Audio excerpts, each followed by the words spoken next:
రుద్ర వెళ్ళిపోయాక అప్పటి వరకు ఊపిరి బిగించి పెట్టుకుని ఉన్న శక్తి ఒక్కసారిగా బలంగా ఊపిరి తీసుకుని అక్కడే ఉన్న చైర్లో కూలబడి, బాబోయ్, బావ రోజు రోజుకి మరీ ఇంత రొమాంటిక్ గా మారిపోతున్నాడు ఏంటి? అస్సలు ఊహించలేదు బావలో ఈ మార్పుని అని చెమట తుడుచుకుంటూ నీరసంగా మొహం వేలాడదీసి బయటికి నడిచింది. తను బయటికి వెళ్ళేసరికి అందరూ ఆల్రెడీ రెడీ అయి ఉండటంతో కింద హాల్లో ఉన్నారు. మగవాళ్ళు మాత్రం వంటలో ప్రసిద్ధులు కావటంతో వాళ్లే వంట చేయటానికి కిచెన్ని ఆక్రమించుకొని ఆడవాళ్ళకి సెలవు ప్రకటించేశాము, హ్యాపీగా ఎంజాయ్ చేయండి అని అన్నారు.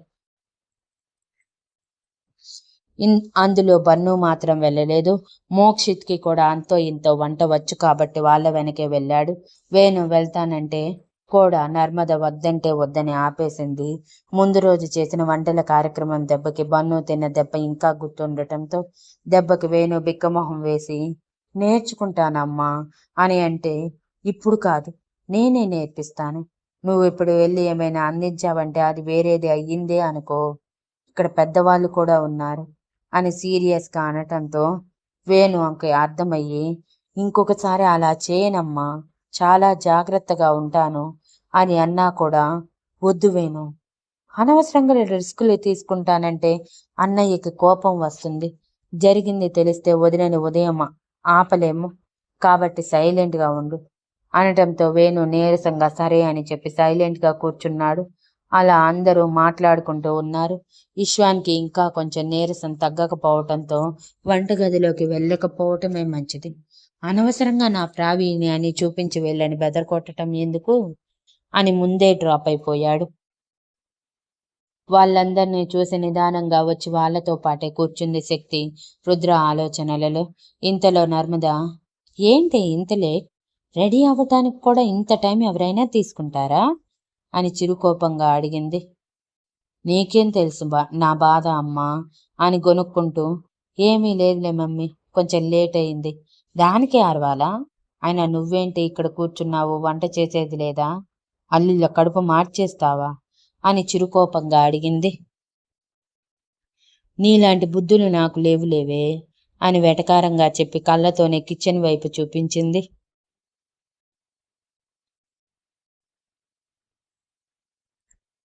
అక్కడ సంతోష్ గారు, మాధవన్ గారు, మోక్షిత్, ఇవాన్, సాగర్ నలుగురు వంట చేస్తూ కనిపించటంతో, ఓహో, ఈరోజు మగవాళ్ళ వంట, అయితే బావను కూడా యాడ్ చేస్తాను అని ఎగ్జైటింగ్గా అంటే, ట్రై చేయవే, ఒకవేళ అల్లుడు విన్నాడంటే మొదటిసారి అల్లుడు వంట కూడా తిన్నవాళ్ళం అవుతాం అని అంటే, ఇషిక అనుమానంగా, ఇషాన్కి వంట వచ్చా అని అడిగింది.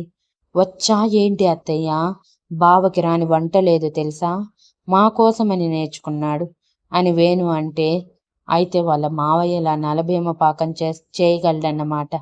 వావ్, గ్రేట్, అయితే ఈరోజు నా కొడుకు వంట కూడా నేను రుచి చూడొచ్చు అని ఎగ్జైట్ అయింది ఇషిక. మిగిలిన వాళ్ళు కూడా ఎగ్జైట్ అయ్యారు, ఒక్క ఆద్య, వేణు తప్ప. బికాస్ వాళ్ళిద్దరూ చిన్నప్పటి నుంచి రుద్ర చేసిన వంట తింటూ పెరిగిన వాళ్లే కావటంతో. ఇంతలో రుద్ర టీషర్ట్, ట్రాక్ ప్యాంట్ వేసుకొని కిందకి వచ్చి, ఏంటి మీరందరూ ఇక్కడ ఉన్నారు, వంట చేసేది లేదా అని అడుగుతూ, వంటగదిలో చప్పుడు వినిపిస్తూ ఉంటే ఎవరున్నారు వంటగదిలో అని అనుమానంగా అడిగాడు.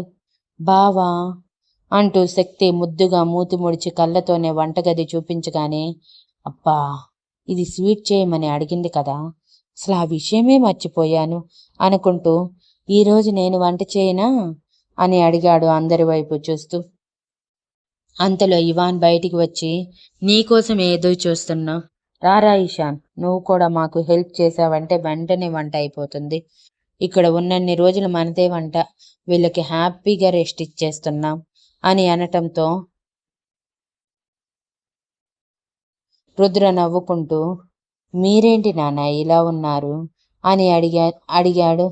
ఒంటి నిండా పిండి పోసుకొని ఆప్రాన్ కట్టుకొని తలంతా తెల్లగా మారిపోయి ఒక రకంగా జోకర్లా కనిపిస్తూ ఉంటే అడిగాడు.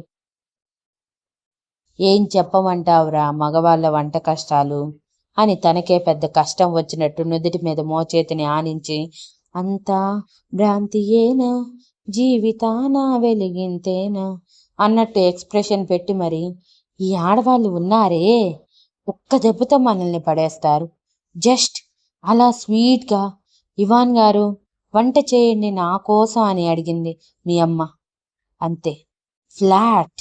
అక్కడ పడిపోయాను, ఇక్కడ కిచెన్లో ఇలా తేలాను అని తనని తాను చూపిస్తూ అనగానే ఇషిక చిరుకోపంగా చూసింది. మిగిలిన వాళ్ళు ఓ అని గట్టిగా అరిచి, అవునా అత్తయ్య, అమ్మ, వదిన అని అల్లరి పట్టిస్తూ ఉంటే, ఆపండి, మీరు ఆయన గురించి మీకు తెలియదా ఏంటి? కావాలని వంట ప్రోగ్రాం పెట్టుకుని అంతా నా మీదకి తోసేస్తున్నారు అని చిరుకోపంగా చెప్పటం ఇవాన్ తన వైపే చూస్తూ అల్లరిగా కన్ను కొట్టడం జరిగాక ఇషిక బుగ్గలు ఎర్రగా మారాయి. అది గమనించిన శక్తి, అయ్యో అత్తయ్య సిగ్గుపడుతుందే, ఏ మాటకు ఆ మాట. అత్తయ్య, నువ్వు సిగ్గుపడుతుంటే ఎంత అందంగా ఉన్నావు, అచ్చం సిమ్లా యాపిల్లా ఉన్నావు. బహుశా ఈ సిగ్గు చూసే మావయ్య నీకు ఫ్లాట్ అయ్యి ఉంటాడు కదా మావయ్య అని అల్లరిగా అడిగితే, కరెక్ట్గా చెప్పావురా, మీ అత్తయ్య సిగ్గుంది చూశావు, దానిని చూడగానే ఇలా పడిపోతాను నేనైతే అని చేతితో అడ్డంగా చేయి ఊపి చెప్పాడు. అది చూసి ఇషిక ఇంకా సిగ్గుపడుతూ ఇవాన్ గారు అని అంది. తన సిగ్గుని సంతోషాన్ని కళ్ళల్లో నింపుకుంటున్న ఇవాన్ నవ్వుతూ, సరే సరే, వంట మాడిపోయిందంటే మళ్ళీ మీరందరూ మా మీదకి అట్లకాడ పట్టుకొని వస్తారు, అంత బంపర్ ఆఫర్ మాకొద్దు అని నవ్వుతూ చెప్పి, రారా ఇషాన్, ఈరోజు నిన్ను కూడా మా గ్రూప్లో యాడ్ చేసుకుంటాం అని చెప్పి రుద్రని తీసుకుని కిచెన్లోకి వెళ్ళాడు. కిచెన్లోకి వచ్చిన రుద్రని చూసి, ఓ అల్లుడు, నువ్వు కూడా వచ్చేసావా అని సాగర్, నువ్వు కూడా వచ్చేసావా ఇషాన్ అని మాధవన్ గారు, మనవడా అంటూ సంతోష్ గారు అందరూ సాదరంగా ఆహ్వానించారు. అప్పటికే chicken biryani with leg pieces prepare చేస్తూ ఉన్నారు అందరూ కలిసి. దానిలోకి రైతాతో పాటు కుర్మా కూడా ప్రిపేర్ చేస్తున్నారు మాధవన్ గారు.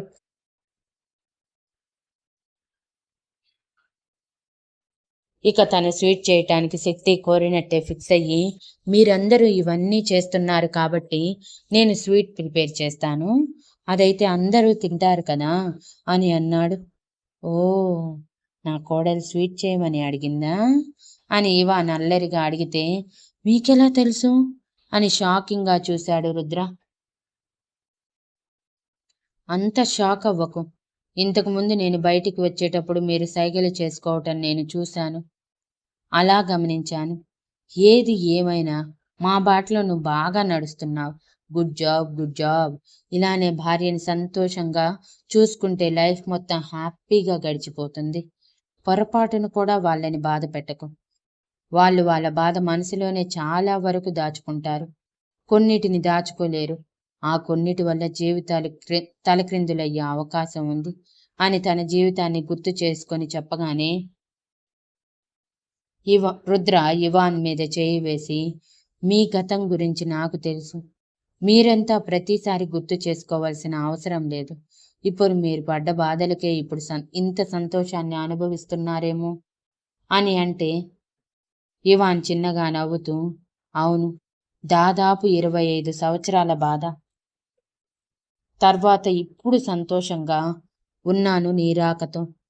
రియల్లీ ఇషాన్, నువ్వు రాకముందు వరకు మీ అమ్మ అయినా అప్పుడప్పుడైనా సంతోషంగా ఉందేమో కానీ నేనైతే అనుక్షణం వీళ్ళతో ఉంటూనే నా పెద్ద కొడుకు ఎలా ఉండుంటాడు, ఎక్కడ ఉండుంటాడు, చదువుకుంటున్నాడా, అసలు ఎక్కడ ఉన్నాడు, బ్రతికే ఉన్నాడా లేదా అని మొదలుపెట్టి అవే ఆలోచనలతో రోజు ముగించేవాడిని. ఇప్పుడు అవన్నీ ఎందుకు, చెప్పుకుంటూ పోతే రామాయణం మహాభారతం అంత అవుతుంది. కాబట్టి సైలెంట్గా నువ్వు స్వీట్ ప్రిపేర్ చేసుకో. ఇంతకీ ఏం చెయ్యాలనుకుంటున్నావు అని అడిగాడు ఇవాన్. బ్రెడ్ హల్వా చెప్పగానే, ఓకే గ్రాంటెడ్, అన్నీ ఉన్నాయి, నువ్వు చేసుకో. ఎలానో 4 బర్నర్స్ కాబట్టి ఆల్రెడీ 4 బర్నర్స్ మీద ఉన్నాయి, సో నువ్వు బ్రెడ్ హల్వా కోసం ముందు ప్రిపేర్ చేసుకో. ఆ తర్వాత ఎలానో కుర్మా అయిపోతుంది కాబట్టి నువ్వు చేసుకోవచ్చు అనటంతో రుద్ర సరే అని చెప్పి బ్రెడ్ తీసి 4 వైపులా కట్ చేస్తూ అందరినీ గమనిస్తూ ఉన్నాడు. వాళ్ళందరూ సరదాగా మాట్లాడుకుంటూ వంట చేస్తూ ఉంటే తనకి చాలా నచ్చింది. మధ్య మధ్యలో ఇవాన్ కావాలని తనని కూడా యాడ్ చేస్తూ ఉంటే వాళ్ళ మాటల్లో కూడా తను కలిసి ఫ్రీ అయిపోయాడు. అలా అందరూ కలిసి వంట పూర్తి చేసేసరికి గంటన్నర పట్టింది. ఈ గంటన్నరలో ఆడవాళ్ళ మధ్య లోకాభిరామాయణం ముగింపుకొచ్చేసింది. లంచ్ రెడీ, త్వరగా వస్తే తినొచ్చు, లేదా మేము చేసిన అద్భుతమైన డిషెస్ మీరు మిస్ అయిపోతారు.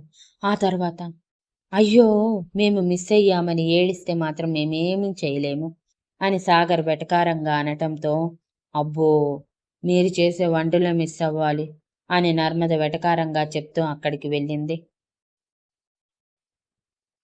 దీనికన్నీ వేళాకోళాలే, ఇంతమందిలో ఉన్న దీని వెటకారం మాత్రం తగ్గదు అని విసుగ్గా అనుకుని, మా వంట తినటానికి పెట్టి పుట్టాలి, అది మీకు తెలియదు. మగవాళ్ళ వంట సూపర్ ఉంటాయి, ఆ మాత్రం కూడా తెలియదు. నువ్వు ఏ రెస్టారెంట్కైనా వెళ్ళు, ఎక్కువగా జెంట్స్ షెఫ్స్నే ఉంటారు, కానీ లేడీస్ షెఫ్స్ ఉండరు. ఇంట్లో మాత్రమే మీరు, బయట మేమే అక్కడ రాజులం అని గర్వంగా చెప్తే, ఓ పెద్ద చెప్పొచ్చారులే, 4 వండుతారు, అందులో 2 పాడు చేస్తారు, ఒకటి మాత్రం పెడతారు, దానికింత పేరెందుకు అని నర్మద వెటకారానికి ఇంకొంచెం డోస్ యాడ్ చేసి చెప్పింది. డైనింగ్ టేబుల్ అందరికీ సరిపోయేలా లేకపోవటంతో కింద కూర్చొని తిందామని రుద్ర ఆఫర్ చేశాడు. అందరికీ అది నచ్చటంతో రౌండ్గా కూర్చొని డిషెస్ అన్నీ మధ్యలో పెట్టుకున్నాక మగవాళ్ళు సర్వ్ చేయాలని ఫిక్స్ అయితే, అవసరం లేదు, అన్నీ ఇక్కడే ఉన్నాయి కాబట్టి అందరం సరదాగా మాట్లాడుకుంటూ తిందాం అని ఇషిక అనటంతో సరే అని చెప్పారు. మహాలక్ష్మి గారు మాత్రం కింద కూర్చోలేక చైర్లో కూర్చున్నారు. శక్తి అక్కడికి తీసుకురావటంతో అందరూ సరదాగా మాట్లాడుకుంటూ ప్లేట్లో అన్నీ వడ్డించుకున్నాక చికెన్ బిర్యానీతో ఫస్ట్ ముద్ద తిని దాని రుచి చూసి, వావ్ సూపర్, ఇదైతే ఖచ్చితంగా సాగరే చేసుంటాడు అని ఇషిక అంటే, కరెక్ట్ గెస్ అక్క, ఎంతైనా నువ్వు గ్రేట్లే, ఇలా తినగానే అలా పట్టేశావు. కొందరు ఉంటారు, కుంభాలు తింటారు, కానీ రుచి ఇన్ని సంవత్సరాల నుంచి చూసి కూడా కనీసం ఎవరు చేశారనేది చెప్పలేరు అని మూతి తిప్పి అన్నాడు. Next Narmada chicken leg piece just అలా 1 పీస్ తినటమే అంటూ రుచిని ఆస్వాదిస్తూ తిని, ఇవి ఖచ్చితంగా అన్నయ్యే చేసుంటాడు, అందుకే ఇంత టేస్టీగా ఉన్నాయి అని ఇవాన్ వైపు చూస్తే, యువర్ కరెక్ట్రా, నేనే చేశాను వాటిని అని అన్నాడు ఇవాన్. ఆ తర్వాత ఒక్కొక్కటి టేస్ట్ చేస్తూ ఎవరు చేశారనేది ఈజీగా కనిపెడుతూ ఉంటే, చివరికి అందరికీ స్వీట్ సర్వ్ చేశాక ఫస్ట్ స్పూన్ ఆతృతగా నోట్లో పెట్టుకున్న శక్తి కళ్ళు పెద్దవి చేసి అలా ఉండిపోయింది. శక్తి నుంచి రిజల్ట్ కోసం వెయిట్ చేస్తున్న రుద్ర ఆతృతగా శక్తి వైపు చూస్తూ ఉంటే, శక్తి మాత్రం కదలకుండా మెదలకుండా ఒక రాయిలా కూర్చొని ఉండటం చూసి, తను చేసిన స్వీట్ ఏమైనా ఎఫెక్ట్ కొట్టిందా ఏంటి అని చిన్న అనుమానంతో శక్తి అని పిలిచాడు చిన్నగా. రుద్ర పిలుపుకి శక్తి నిదానంగా తల తిప్పి రుద్ర వైపు చూడగానే రుద్ర టెన్షన్గా, నచ్చలేదా అని అడిగాడు. మరుక్షణం నోట్లో ఉన్న స్పూన్ని బయటికి తీసిన శక్తి సంతోషంగా కళ్ళల్లో మెరుపుతో, బావా అంటూ అరుస్తూ రుద్ర మీదకి దూకి మెడ చుట్టూ చేతులు వేసి బుగ్గ మీద గట్టిగా ముద్దు పెట్టి, సూపర్గా ఉంది బావా, నా కోసం చేశావు కదా, ప్రేమ కూడా రంగరించినట్టున్నావు, నోట్లో పెట్టుకోగానే కరిగిపోతుంది, ఐ లవ్ యూ బావా, I love you so much అని అరిచి మరోసారి రుద్ర బుగ్గ మీద గట్టిగా ముద్దు పెట్టగానే ఈశ్వాన్ కళ్ళ మీద చేతులు పెట్టుకొని, బాబోయ్ చిన్న పిల్లలు ఇక్కడ ఉన్నారన్న విషయం కూడా మర్చిపోయి ఇంత ఓపెన్ రొమాన్స్ ఏంటి, చిచి పిల్లలు పాడైపోతున్నారబ్బా అని వెటకారంగా అనటంతో రుద్ర ఇబ్బందిగా నవ్వుతూ శక్తిని దూరం జరిపితే, పోరా, నువ్వెన్నిసార్లు నా ముందు బుక్ అవ్వలేదు, నాకే చెప్తున్నావా, నా బావ నా ఇష్టం అని రుద్ర చేయి చుట్టూ చేతిని చుట్టేసి ఆ చేతితోనే తింటూ ఉంటే రుద్ర నవ్వుతూ శక్తిని చూశాడు. మిగిలిన వాళ్ళు కూడా స్వీట్ టేస్ట్ చేసి, చాలా బాగుంది ఈశాన్, రియల్లీ చాలా టేస్టీగా ఉంది అని అన్నారు.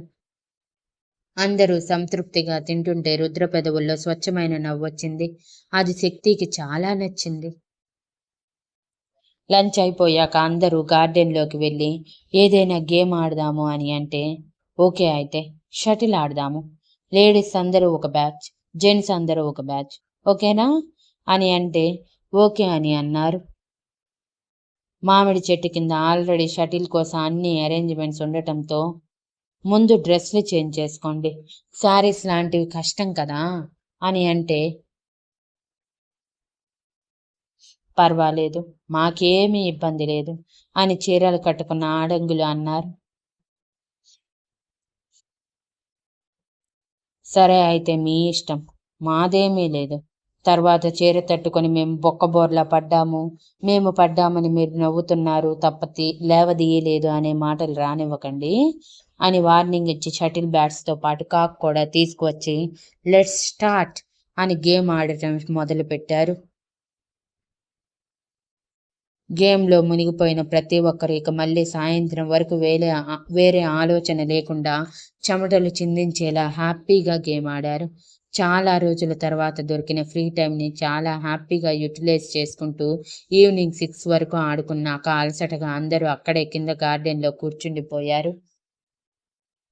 మొత్తానికి అమ్మాయిలు అబ్బాయిలు ఎవరు గెలిచారు అనేది లేకుండా సరదాగా ఆడిన గేమ్లో ఇద్దరు గెలుపొందారని డిక్లేర్ చేశారు కెప్టెన్గా ఉన్న మహాలక్ష్మి గారు. 5 నిమిషాల తర్వాత ఇషిక, నర్మద, రక్షిత గారు ముగ్గురు కలిసి కిచెన్లోకి వెళ్ళి అందరికీ జ్యూస్ తీసుకువచ్చి ఇచ్చారు. జ్యూస్లు తాగాక సరే సరే డిన్నర్ అరేంజ్మెంట్స్తో పాటు స్నాక్స్ కూడా ప్రిపేర్ చేయాలి కదా, పదండి అని అంటే హలో మర్చిపోయినట్టున్నారు, ఇక్కడ ఉన్న 2 రోజులు కూడా మాదే వంట కాబట్టి మీరే అన్నీ చేసి పెట్టాలి.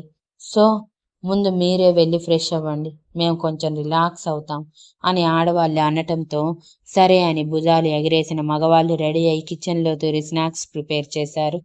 సరదాగా అందరూ స్నాక్స్ తినేశాక ఆడవాళ్ళు ఫ్రెష్ అవ్వటానికి వెళ్ళిపోతే మగవాళ్ళు మరోసారి వంటగదిని ఆక్రమించి నైట్ కోసం లైట్గా ఉండేలా చపాతీ విత్ కర్రీ ప్రిపేర్ చేశారు. దానితో పాటు వైట్ రైస్ కూడా. ఇక ఆఫ్టర్నూన్ చేసిన చికెన్ బిర్యానీ, కుర్మా ఇవన్నీ ఉండటంతో అన్నిటితో అడ్జస్ట్ అవ్వచ్చని ఫిక్స్ అయిపోయి చెమటలు చిందించిన శరీరాన్ని మరోసారి క్లీన్ చేసుకోవటానికి ఎవరి రూమ్కి వాళ్ళు వెళ్ళారు. డిన్నర్ తర్వాత సరదాగా మరో గంట అందరూ మాట్లాడుకున్నాక ఇక వెళ్ళి పడుకోండి, మళ్ళీ రేపు ఉదయాన్నే లేచి జాగింగ్కి వెళ్ళాలి అని చెప్పటంతో సరే అన్న అందరూ ఎవరి రూమ్కి వెళ్ళి వాళ్ళు పడుకున్నారు. రూమ్లోకి రావటమే మోక్షిత్ ఇషితని వెనక నుంచి చుట్టేసి అమ్మయ్యా ఇప్పటికి దొరికావే బాబు, ఒంటరిగా ఎప్పుడెప్పుడు దొరుకుతావా అని చూస్తున్నాను అంటూ ఇషిత మెడ మీద ముద్దుల వర్షం కురిపించాడు.